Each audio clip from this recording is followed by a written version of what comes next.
So, since you guys seem to be into the whole pickups videos and stuff like that, I decided I'm gonna do something I picked up today. First thing I picked up today, on my usual, I usually go to the comic book shop, which is in my neighborhood called Alley Cat Comics. They're really, really cool.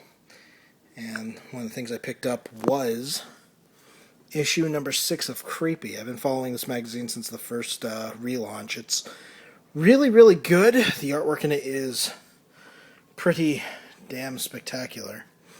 It's all black and white. It's great stuff. It started off with a great Western horror comic. You don't really find those very often nowadays, but Creepy. If you ever want to get into horror comics, that's a good one to start off with. Eventually, you can move on to the other EC stuff. This is actually Dark Horse, but you can get into the older EC comics. For the other stuff that I picked up, I went to the Brown Elephant, which is a local. It's a local, like a Goodwill used items place, and I saw that they were selling Atari carts for 50 cents. So I picked up Basketball, Combat, a Night Driver, which you can only use with the standard paddle controllers, Combats with the joystick controllers, and same deal with Basketball. I used to have a few of these games. I used to play them all the time on my old Coleco Gemini. And speaking of Coleco, there is Smurf, which is one of the Smurfs games that was made for the... Here, let me focus in on that. Yeah, Smurf Rescue in Gargamel's Castle. This is one of the ones that was available on the...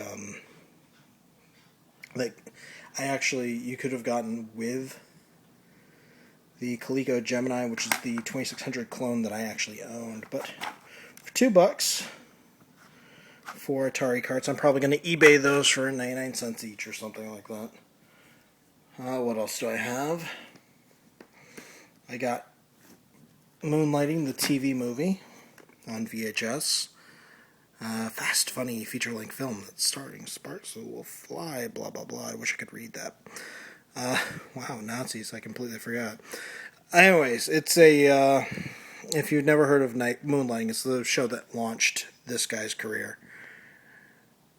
Hold on, there we go. You should know who that is by now, it's Bruce Willis. But yeah, it's the show that basically launched his career and gave him the role in Die Hard that would eventually basically create his whole career. I also got MTV Liquid Television. I've owned this tape before. Actually, I've owned it a couple times. I bought it once when it was new, and then I bought it used, and I'm buying it used again. Fun stuff. If you ever grew up watching MTV late night, like I did, in fact, this is where Aeon Flux came from. But there's all sorts of really cool stuff. I always loved Liquid Television. They would show like animated shorts and things like that that no other station would really run. Mainly stuff that they got from festivals. And I got this, which is actually pretty damn cool. I think it's the complete series, but as you can tell, these are not American releases. These are indeed the Japanese releases.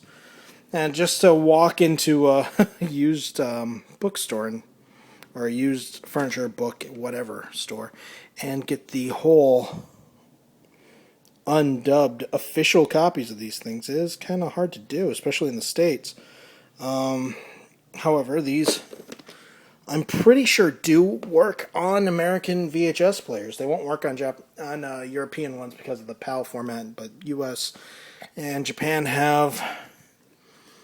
they both use NTSC, and they also use... way back when, they didn't have restrictions on like what would be considered able to be played in America, what would be able to be played anywhere. But yeah, these are the original tapes. Now the anime itself, it's not bad, it's just not great. I personally liked it. I like cyberpunk stuff, and this is indeed cyberpunk stuff. So that's, let's see, this is Data 1. And this is Data 3. So actually the real order, I guess, would be this. Autofocus, there we go. And, but yeah, this is pretty damn cool stuff. And I'm fairly certain these don't even have any subtitles or dubbing or anything. So, kind of cool to own. Just walked in, they were 50 cents each. No, they were yeah, 50 cents each. Buy 3, you get them for $1. I got this all for $1. But that's not the coolest thing I got today. Oh, by the way, this made me laugh when I was in the comic book store. I might actually go to this, but yeah, someone made a musical of The Predator, which is pretty damn cool. I'm probably going to try and... Oh, if it sings, we can kill it. Yeah, I have to see it. I have to see that. But that's not the cool thing. This is one of the cool things I got, and I'm a huge fan of this animator. His name is Bill Plympton. You may remember him from doing things like The Face and 99 Ways to Stop Smoking. This is one of his feature films. It wasn't something that was very highly sought out. It was released in film festival circuits, but it's really, really cool. It's an hour and 13 minutes, all done by one guy, pretty much. It's directed by him. It's produced by him. It's animated by him.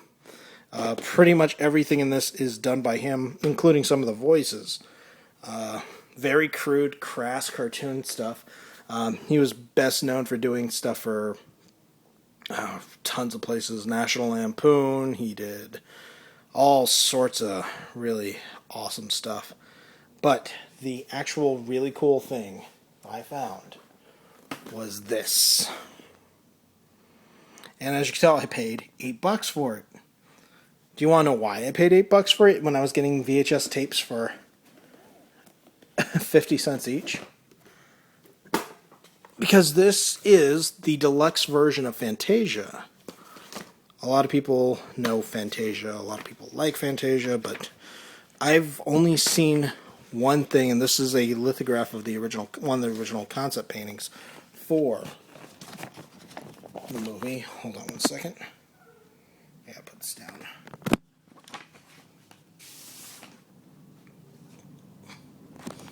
There we go. First I thought this was originally like some sort of sheet music box, but turns out it isn't. Oops.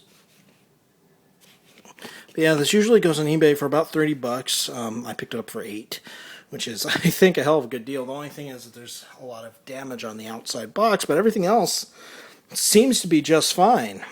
Here's the actual Disney lithograph. This was released in 1991. This has the 1991 authentication on it. So this is indeed a 20-year-old box set of Disney stuff. I'm probably going to end up giving this to my girlfriend because she's a big Disney nut. Oh, what else comes in the box? You know, I'm not going to mess with this right now. I should use 2 hands so it doesn't get all messed up. It comes with a deluxe commemorative edition booklet, which has some stuff on the making of it. Lots of great photos, lots of great things on here. It has like some symphony guides, who did the symphony. Like I said, great photos of the symphony, great still shots, amazing box set. I think this is one of those things you can order from the Disney Channel way back when they were actually like a paid channel, and if you were to subscribe, they would give you one of these things. I'm running up on 10 minutes. Let's see.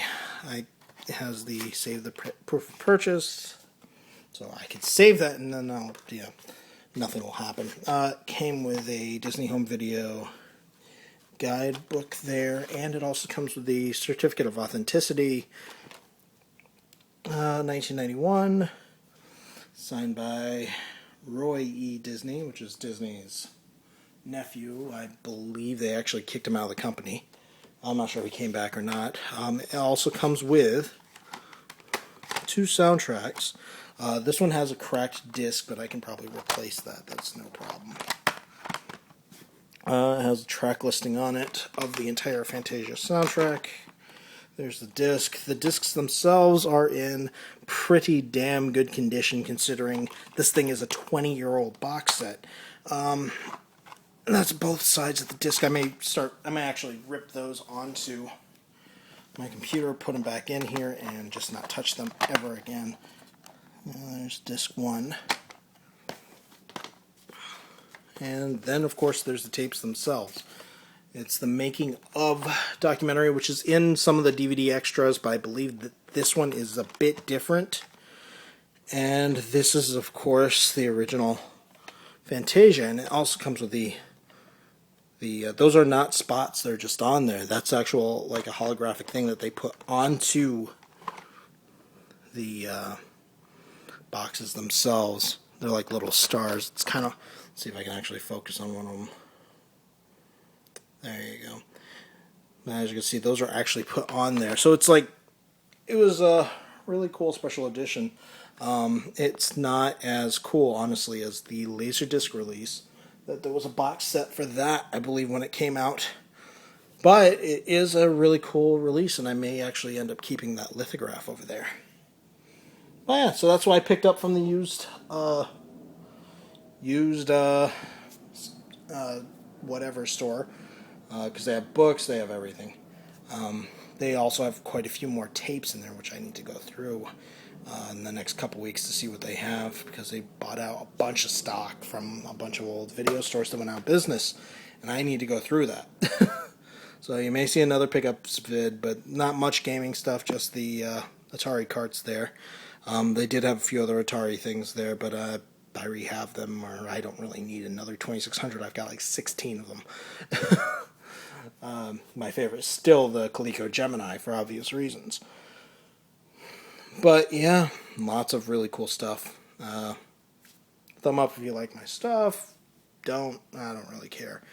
Hopefully there's more videos coming soon. I am going to be uploading a video that I made where I was tasting a tea at Starbucks.